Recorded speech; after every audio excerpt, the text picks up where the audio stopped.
Hello বন্ধুরা, কুসুমের রান্নাঘরে সবাইকে স্বাগত। আজকে আমি শীতের স্পেশাল মিষ্টিটা শেয়ার করব।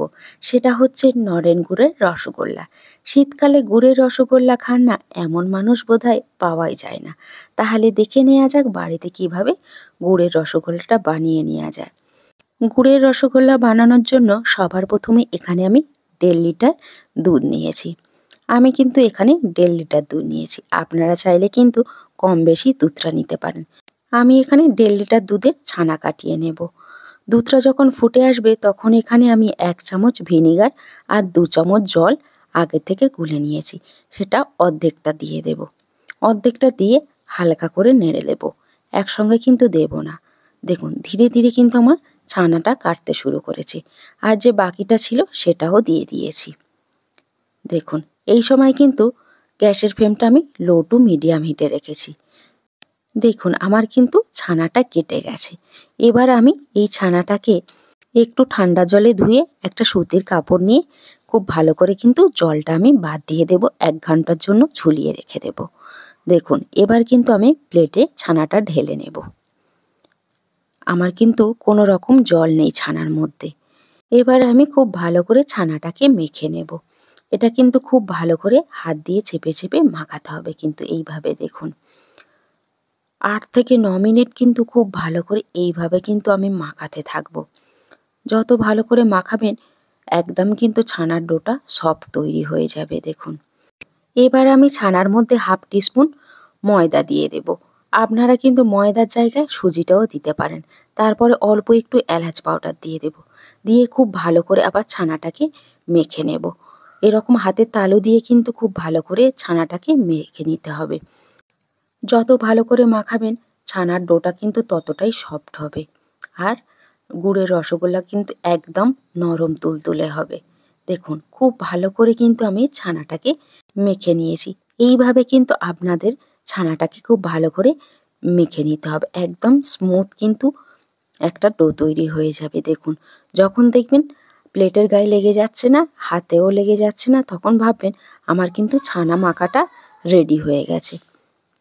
এবার কিন্তু একদমই রেডি হয়ে গেছে আমার ছানাটা। আপনারা দেখেই বুঝতে পারছেন কীরকমভাবে আমি মেখে নিয়েছি। তারপরে এবার একটা ছোট আকারের লেচি কেটে নেব, নিয়ে খুব ভালো করে রাউন্ড শেপ দিয়ে দেব। আপনারা কিন্তু ছোট বড় সাইজ করে নিতে পারেন। আমি এই রকম মিডিয়াম সাইজ করে নিয়েছি। যখন রসগোল্লাগুলো রেডি হয়ে যাবে কিন্তু রসগোল্লা আরও একটু ফুলে যাবে। এই রকম সাইজ করে নিলে কিন্তু মিডিয়াম সাইজের তৈরি হয়ে যাবে। দেখুন একদম হাতের তালু দিয়ে খুব ভালো করে চাপ দিয়ে এগুলোকে বানিয়ে নিতে হবে, যাতে না এগুলো ছেড়ে যায়। আমার কিন্তু একদমই রেডি হয়ে গেছে, প্রত্যেকটা একই সাইজের তৈরি করে নিয়েছি। দেখুন তারপরে এখানে আমি নিয়ে নিয়েছি একটা কড়া আর 2 কাপ জল দিয়ে দেব। এখানে কিন্তু আমি 2 কাপ জল দিয়েছি। তারপরে দিয়ে দেব 1 বাটি খেজুরের গুড়। খেজুরের গুড়টা দিয়ে আমি হাই ফ্লেমে রেখে এটা কিন্তু আমি অনবরত নাড়তে থাকবো। অবশ্যই করে কিন্তু হাই ফ্লেমে দিয়ে এটা অনবরত নাড়তে থাকবেন যতক্ষণ না গুড়টা গুলে যায়। দেখুন ধীরে ধীরে কিন্তু আমার গুড়টা গুলে গেছে। আপনারা চাইলে হাফ গুড় আর হাফ চিনি দিয়েও বানাতে পারেন। আমি কিন্তু এখানে পুরোটাই গুড় দিয়ে বানাবো। দেখুন আমার কিন্তু গুড়টা একদমই গরম হয়ে গেছে আর বলক উঠে গেছে। যখন দেখবেন এরকম বলক উঠে গেছে তখন এটাকে একটু হতে দেবেন। গুড়টা কিন্তু একদমই ফুটে গেছে। দেখুন 3 থেকে 4 মিনিট যাওয়ার পরে কিন্তু গুড়টা এরকম ফুটে যাবে। এবার আমি একটা একটা করে দিয়ে দেব। একসঙ্গে কিন্তু দেবেন না, একটা একটা করে দেবেন। দেখবেন একটা একটা করে দিলেই কিন্তু কিছুক্ষণ পরে ভেসে উঠবে। একসঙ্গে দিলে কিন্তু গায়ে লেগে যেতে পারে।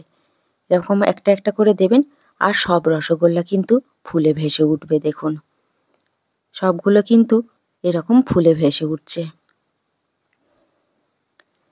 লো টু মিডিয়াম হিটে রেখে কিন্তু এটাকে তৈরি করে নিতে হবে। আমি এবার ঢাকনাটা বন্ধ করে দেব কিছুক্ষণের জন্য। কিছুক্ষণ পরে ঢাকনাটা খুলে দেখছি, দেখুন রসগোল্লাগুলো কিন্তু একদম ফুলে গেছে। প্রত্যেকটা রসগোল্লা কিন্তু ফুলে গেছে। দেখুন একটু হালকা করে নেড়ে আবার ঢাকনাটা বন্ধ করে দেব। বাইরে থেকে দেখাচ্ছি, দেখুন রসগোল্লাগুলো কতটা ফুলে গেছে। ঢাকনাটা খুলে আমি আর একবার একটু নেড়ে দেব। এইভাবে কিন্তু আপনারা ঢাকনাটা খুলে একটু একটু করে নেড়ে দেবেন, যাতে সব রসগোল্লার মধ্যে রসটা ঢুকে যায়। দেখুন আমার রসগোল্লা কিন্তু একদমই ফুলে ডবল হয়ে গেছে। আপনারা দেখেই বুঝতে পারছেন নরেন গুড়ের রসগোল্লা কিন্তু একদমই পারফেক্টভাবে রেডি হয়ে গেছে। এবার কিন্তু আমি গ্যাসটাকে বন্ধ করে কিছুক্ষণ রেখে দিয়েছিলাম। তারপরে গরম গরম পরিবেশন করে নিচ্ছি। গরম গরম নরেন গুড়ের রসগোল্লা খেতে কিন্তু দারুণ লাগে। আপনারা কিন্তু বাড়িতে একবার এইভাবে ট্রাই করতে পারেন, খেতে কিন্তু দারুণ লাগে। আমার আজকের রেসিপিটা আপনাদের কাছে কেমন লাগলো অবশ্যই করে কমেন্ট করে জানাবেন।